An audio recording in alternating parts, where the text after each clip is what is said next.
अभी क्या है, आपको स्क्रीन पर एक विचित्र प्राणी दिख रहा है।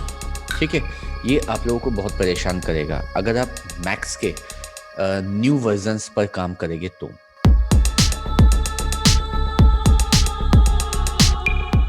व्यूपोर्ट जो है वो आपकी फीलिंग है कि आप ये चीज़ बनाना चाहते हैं, ऐसा फील कर रहे हैं, ऐसा अपने सपना देखा है या ऐसा ख्वाब आप अपने क्लाइंट को दिखा रहे हैं। लेकिन एक्चुअल में वो रेंडर होके आएगा क्या? वो आएगा आपका रेंडर विंडो में। अगर मैं कहता हूँ कि मैंने यहाँ से एक पत्थर फेंका इस दीवार पर, ठीक है, और यहाँ से टकराकर मुझे लगता है यहाँ जाएगा, ठीक है, मान लो विभा को लगता है यहाँ जाएगा, तो वो लाइट कहाँ लगाएगी? यहाँ।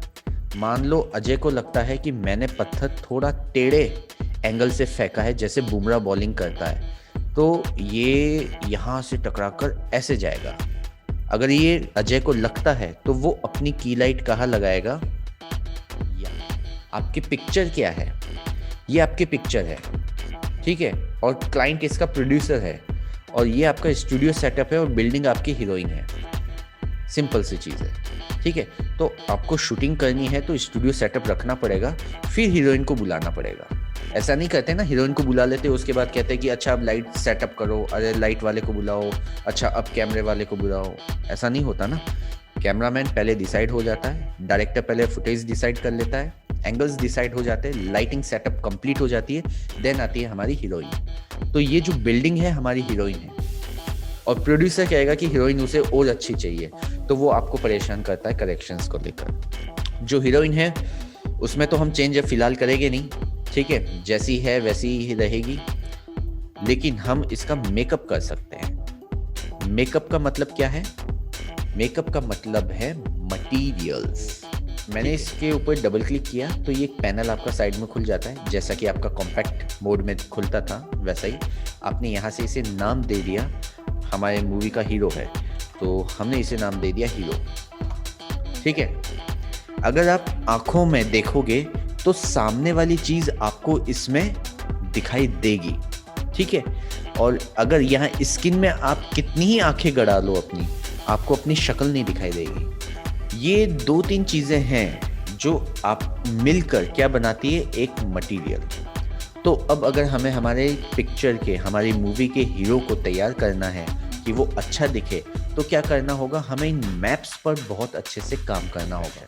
और ये साइंस है जो कि 4th-5th क्लास में भी होती है।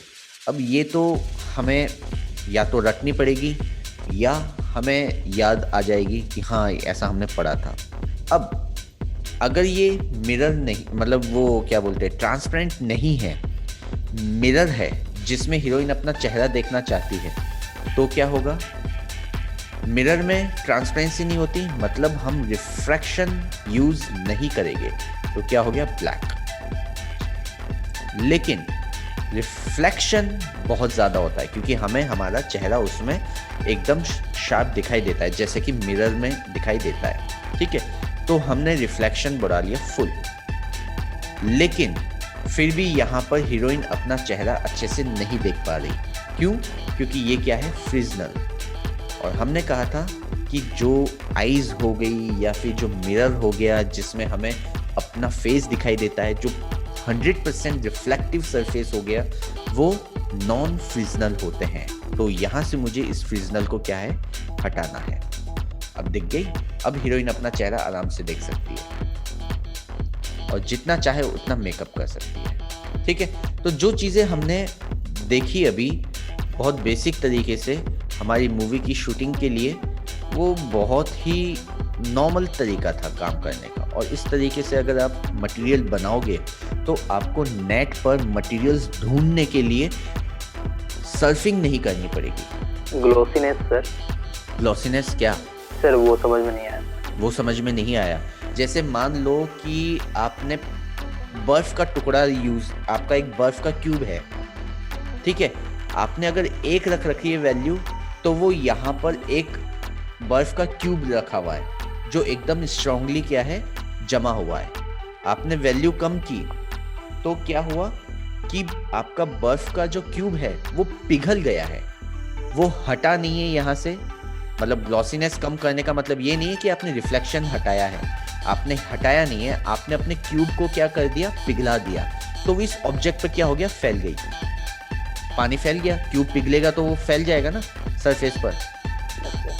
और एक रखा है, मतलब ये आपका जो बर्फ है वो एकदम स्ट्रांगली जमा हुआ है अभी, एकदम सॉलिड। सॉलिड है। तो ये आपका रिफ्लेक्शन सारा इधर उधर का क्या एकदम सॉलिड दिखाएगा, एकदम शार्प रिफ्लेक्शन दिखाएगा। और जैसे जैसे आप कम वैल्यू करते जाओगे वो उसे पिघालता रहेगा, आपके रिफ्लेक्शन को ब्लर करता रहेगा, अपने सरफेस पर क्या करेगा, फैलाता रहेगा। तो ये फैलता जाएगा, ये और फैल गया, आपने 0.3 किया और फैल गया। अब वो इतना फैल गया है कि मतलब इसके साथ ही वो मिल गया, समझ गए? Yes sir. Clear? Clear sir. ठीक है, ओके। मैं 5 तक गिनती बोलूँगा, अगर किसी को डाउट नहीं है तो मैं मीटिंग करूँगा एंड। ओके, 1 2 3 4 5। ओके, तो याद रखना है हमारा जो क्लाइंट है वो कौन है, हमारी मूवी का प्रोड्यूसर। ठीक है, हम हैं उसकी मूवी के क्रिएटिव बंदे, क्रिएटिव टीम। ठीक है, उसकी जो बिल्डिंग है, उसका जो प्रोजेक्ट है वो क्या है, उसकी मूवी की हीरोइन है, एक्टर है और एक्ट्रेस, एक्टर और एक्ट्रेस है। ठीक है, जिसे वो चाहता है कि ज़्यादा से ज़्यादा अपील हो, जिसे देखकर हर कोई कहे कि वाओ क्या है। ठीक है, तो वो है उसकी हीरोइन। और सीन सेटअप हमें पूरा पहले करना होगा अगर हमें उसका मेकअप करना है तो। ये एक बेसिक चीज़ है, चाहे इंटीरियर हो चाहे एक्सटीरियर हो। बिल्कुल वीडियो मिलेगा आप लोगों के डैशबोर्ड में, आप लोग जाना, आप देखना, उसमें एक ट्यूटोरियल ऑटोमेटिकली ऐड हो चुका है आज। ठीक है,